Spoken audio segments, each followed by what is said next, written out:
पुरकाजी। धीरे धीरे आसाराम शास्त्री शिक्षण संस्थान की जनहितैषी कार्यों की चर्चा चारों ओर है। क्षेत्र से हटकर दूरदराज के गांव में संस्थान की अध्यक्षा कविता देवी प्रशंसा परवान चढ़ रही है और गांव-गांव से युवती महिलाओं की गांव में सिलाई ब्यूटी पार्लर सेंटर चालू कराए जाने की मांग की जा रही है।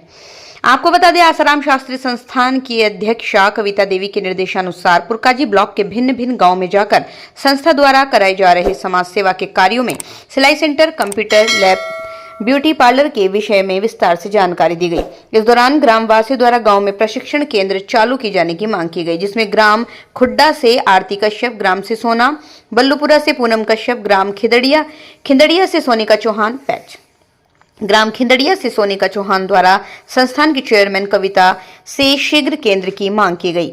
सभी ट्रेनर्स ने बताया, प्रत्येक गांव से 100 से अधिक लड़कियों महिलाओं द्वारा प्रवेश फॉर्म भी भर कर संस्थान में जमा किए गए हैं। महिलाओं द्वारा प्रवेश फॉर्म भी भर कर संस्थान में जमा किए गए हैं। संस्थान के प्रबंधक द्वारा समस्त लड़कियों महिलाओं को कविता जी समाज के लिए क्या चाहती हैं उन उद्देश्यों को विस्तार से बताया। सिलाई ब्यूटी पार्लर संस्थान के प्रबंधक द्वारा समस्त महिलाओं को कविता जी ने बताया कि समाज के लिए क्या जरूरी है, उद्देश्यों को विस्तार से भी बताया। साथ ही सिलाई ब्यूटी पार्लर कंप्यूटर क्लास आपके लिए क्यों जरूरी है ये भी बताया। आत्मनिर्भर बनना कितना आवश्यक है। इस दौरान प्रशिक्षण प्राप्त करने वाली प्रियंका कश्यप, निक्की, शहनाज सभी प्रतिभागियों द्वारा एनजीओ से प्राप्त प्रशिक्षण के संबंध में विस्तार से बताया गया। उन्होंने बताया, हमने प्रशिक्षण में बहुत कुछ सीखा है जो हमारे जीवन में काफी अहम है। गाँव में आई इसी तरह सर और मैं हमारे गाँव में आई थी, उन्होंने भी हमारी इसी तरह मीटिंग की थी और हमें भी संस्था में जोड़ा था। इस संस्था से हमारा बहुत लाभ हुआ है। जैसे कि गाँव में लड़कियां हैं, बहू बेटियां हैं, उनको कुछ कार्य नहीं मिल पाता है। हमारे दीदी ने ऐसा कार्य ऐसा काम शुरू किया है जो हम घर बैठ के काम कर सकते हैं।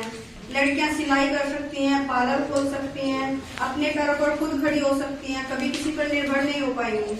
ठीक है। और जैसे कि आप लोग आज यहाँ पर बैठे हो, आज हम भी सर के साथ जुड़कर चले हैं। सर ने हमें काम दिया है, कब आप करोगे तो आप भी सर के साथ ऐसे ही कार्य अच्छे को बढ़ाओगे, सिलाई करोगे, पार्लर करोगे आगे।